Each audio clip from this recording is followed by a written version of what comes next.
Good afternoon.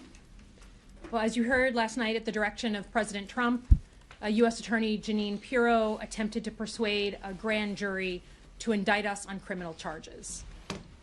If things had gone a different way, we'd be preparing for arrest. Fortunately, her attempt failed, and a group of anonymous Americans upheld the rule of law and determined that this case should not proceed. Just to review the bidding, this started with a 90-second video in November that a group of us organized, all of us with military and service backgrounds, simply restating the law in the Uniform Code of Military Justice, that military members had a duty to refuse illegal orders. We said nothing more than everyone from Secretary Pete Hegseth and Attorney General Pam Bondi have said themselves out of their own mouths. For that, President Trump said that we should be investigated, arrested, and ultimately hanged. And that's exactly what he had Pirro and Bondi do yesterday. They had opened an inquiry in December, they carried it forward in January, and when we refused to sit for a voluntary interview, in 7 days' time, they went in front of a grand jury.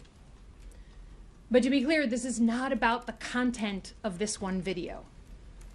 Let's call it for what it is.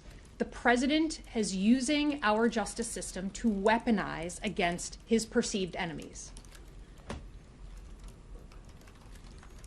I think that we've come to a really sad moment in America where the paradigm of leadership has come in completely reversed. In 2026, instead of looking to our elected leaders like the president as setting an example, it is now up to individual citizens in their private capacity to uphold the values of democracy, free speech, liberty, justice. As Mark said, this is an authoritarian playbook that many of us have watched play out abroad over and over and over again, except now we're seeing it in the United States. Yesterday, 20 anonymous Americans who we will never meet, who made up that grand jury, told us more about the values of America than Jeanine Pirro or Pam Bondi or certainly this president. Small business owners, a mailman, a teacher, we have no idea who they are, but just like people in Minneapolis, the people on the ground who understand the values of this country are the ones currently upholding it. So with those small acts of bravery, our country and our values hang in the balance. Now, this entire episode was really not about us. The president went high and right after our video, tweeted about us 12 times, kicked off both physical intimidation and then legal intimidation. The intimidation was the point, to get other people beyond us to think twice about speaking out. But the real question is, if the president can do this to us, to sitting senators, who else can he do it to? What can he do to a business leader, to a community leader, or to the mom on TikTok who goes viral because she's criticizing the president?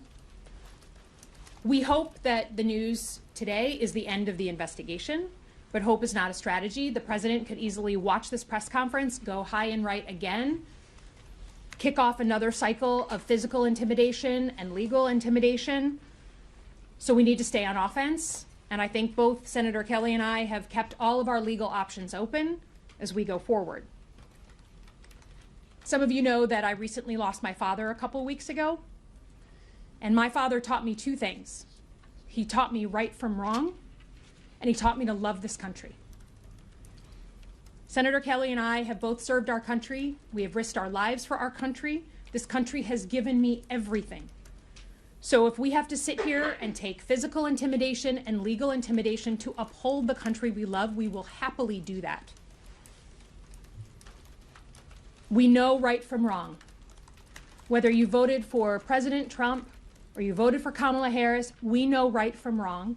And weaponizing the legal system against people for basic freedom of speech goes against everything we were taught since third grade. And I'm more than happy to defend it.